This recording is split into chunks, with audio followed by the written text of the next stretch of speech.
G'day guys, and welcome back to the channel. Today we're going to have a bit of a deeper dive look into round one, and more specifically the three games that matter most.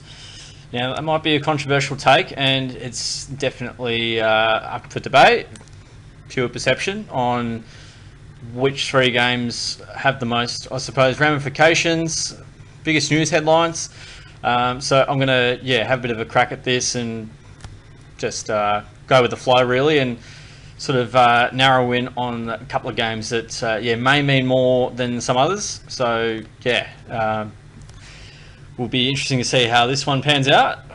That's all right. We'll get stuck into it. So no real particular order, just the three games that may have most consequences for either result.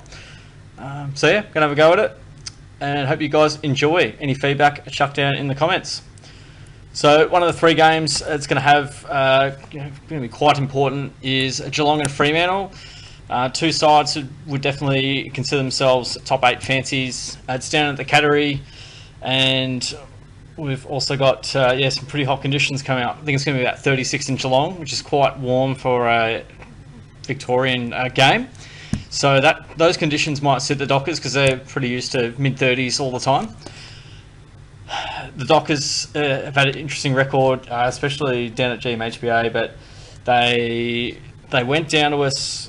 We were able to find a way in Perth late last year. They had a couple out towards the end of last year. They had some bit of a form slump late in the season. But prior to that, I've won the last 3 against the Cats, and 2 of those at GMHBA. So that's what makes this game really interesting and one to sort of focus in on.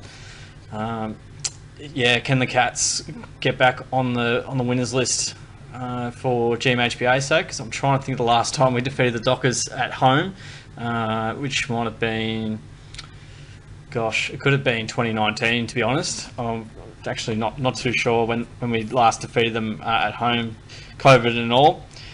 We did beat them in 2021 over there. But 2022, they got us. I think it was about 4 points in it, and that's when we came back late after we started off really well. So that was one of the teams that got us in our premiership year. But Dockers were going full of confidence. They don't want for too much. So it's going to be a really even contest, and the odds right there, gamble responsibly of course, don't quite reflect how close this game probably will be. Conditions will definitely suit the Dockers. The Cats, 10 games at home. Hopefully Bailey Smith's ripe and ready to go, which will add another dimension to the midfield. But again, the winner out of this one starts their season off well. While the loser will have to lick their wounds and go back to the drawing board. But if Freo can get the scalp here, it's going to be massive. And I think they're right up to their eyeballs in this one, because I rate them as a really good side and a top 4 side, all going to plan. Hopefully I can say that about the Cats. Time will tell.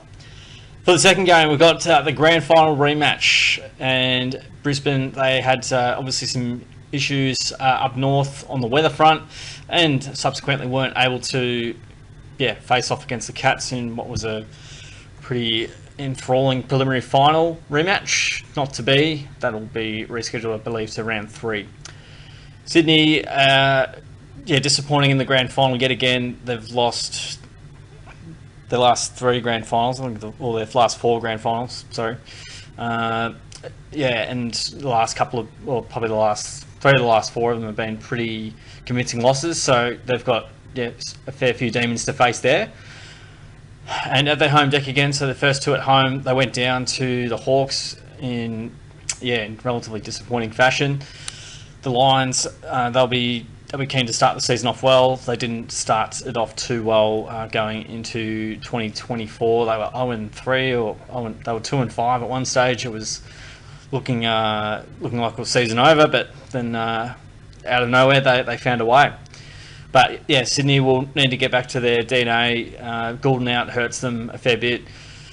Reigning premiers of recent times, I'm not too sure on the statistics around what Melbourne did in round 1 2023. They might have beat the Doggies actually, but I know the last 2 premiers have gone down in their preceding round 1 clashes, where Collingwood defeated the Cats round 1 2023, and the Giants defeated the Pies round 0 2024.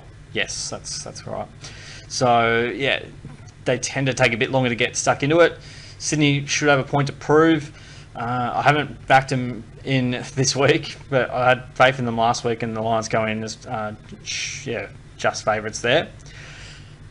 Yeah, I feel like they've got the ability to beat them and get the job done. So we'll see how that goes. But yeah, again, Sydney, after a disappointing loss, they'll be keen to make amends. But just because you're keen to make amends does not mean you win. So yeah, Brisbane will be quite a menacing opponent to come up against throughout the season 2025 as well.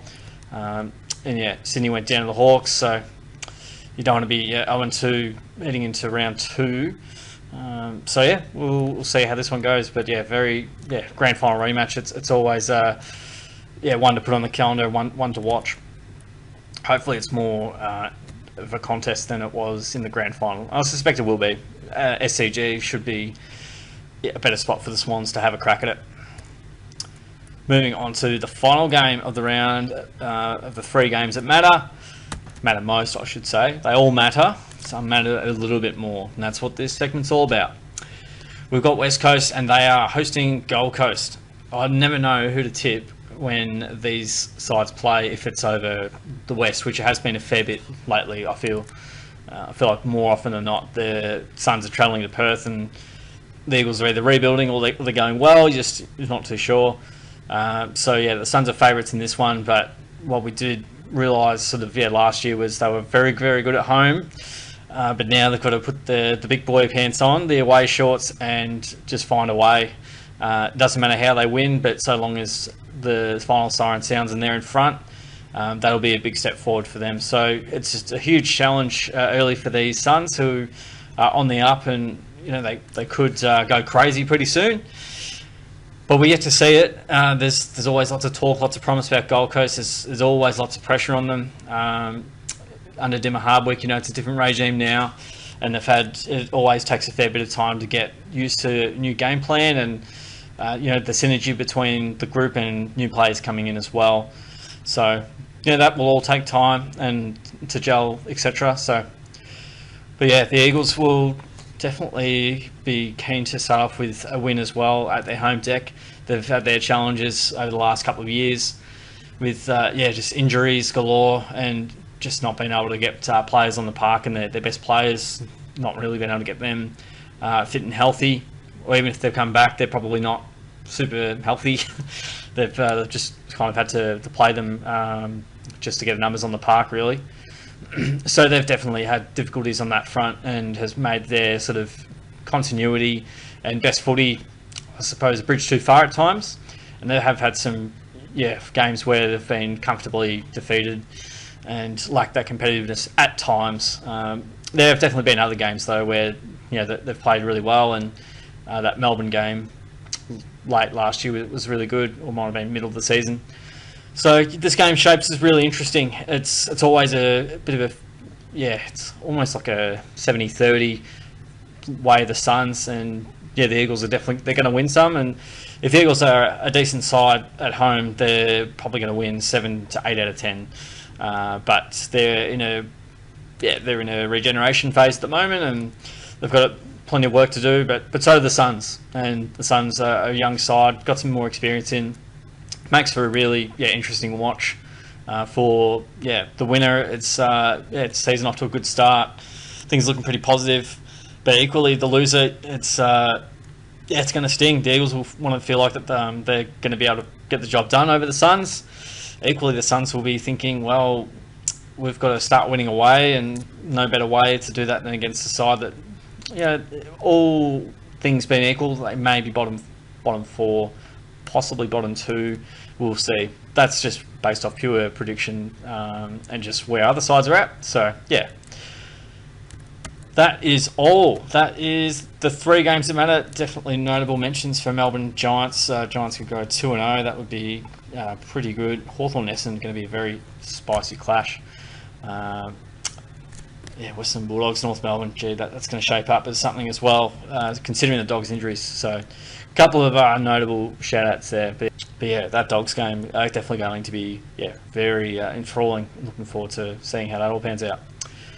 All right. That's it. that is all from me, guys. I hope you enjoyed the new segment. I'll give it a whirl, and hopefully, yeah, most weeks be able to have my say on that.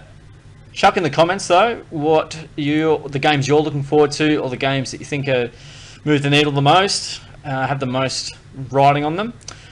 Interested to hear what you guys think there as well. If you enjoyed the video, give it a like, subscribe away so you can stay up to date with all the content I produce. Thanks for sticking around. I'll catch you guys in the next video.